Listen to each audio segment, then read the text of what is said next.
বলিউডের মডেল ও অভিনেত্রী নোরা ফাতেহির জন্ম ও বেড়ে ওঠা কানাডায়। তিনি মিডিয়ায় আসার আগে একসময় সেলস অ্যাসোসিয়েট হিসেবে কাজ করতেন। নোরা ফাতেহি বলিউড ইন্ডাস্ট্রিতে পা দিয়েই নাচ গানের জন্যই বিশেষভাবে পরিচিতি লাভ করেছেন। নাচ দিয়েই তার ক্যারিয়ার শুরু। অভিনেত্রী সিনেমায় অভিনয়ের পাশাপাশি দারুণ সব আইটেম গানে নাচ দিয়ে দর্শকদের মাত করে তোলেন। এজন্য তিনি বলি সিনেমা প্রেমীদের কাছে বেশ জনপ্রিয়। গত 10 বছরের ক্যারিয়ারে ভক্তদের কাছে নাচে পরিচিতি পেলেও কখনোই পেশাদার ভাবে নাচ শেখেননি অভিনেত্রী। ধুলো, ময়লা ও ক্ষতিকর ধূলিকণা থেকে নিমিষেই মুক্তি দেয় চৌধুরী এয়ার পিউরিফায়ার। এর শক্তিশালী সাকশন ঘরের কোনায় কোনায় লুকিয়ে থাকা সকল ধুলা টেনে ফিল্টার করে এবং বের করে আনে নির্মল ও স্বাস্থ্যকর হাওয়া।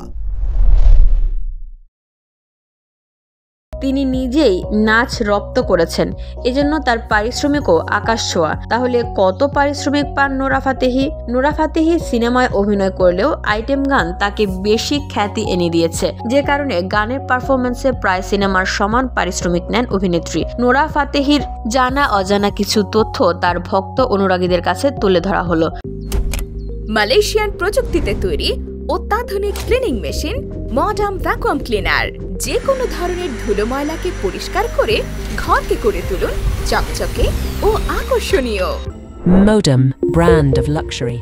বিলাসী জীবনযাপন করেন অভিনেত্রী নোরা ফাতেহি। মুম্বাই ও কানাডায় তার বিলাসবহুল অ্যাপার্টমেন্ট রয়েছে, যার মূল্য 12 কোটি টাকার বেশি। এছাড়া তার একটি ভ্যানিটি ব্যাগের মূল্য কোটি টাকার উপরে। এছাড়া নোরা ফাতেহির নানা রকম গাড়ি সংগ্রহের নেশা রয়েছে। তার সংগ্রহে থাকা গাড়ির মধ্যে রয়েছে BMW 5 series, Mercedes Benz, Honda city সহ একাধিক গাড়ি। India.com সূত্রে জানা গেছে, নোরা ফাতেহি বলিউডে একটি সিনেমার জন্য পারিশ্রমিক নেন 2 কোটি রুপি, কিন্তু একটি আইটেম গানের পারিশ্রমিকও নেন 2 কোটি রুপির বেশি। আর সে কারণে একাধিকবার শিরোনামও হয়েছেন অভিনেত্রী।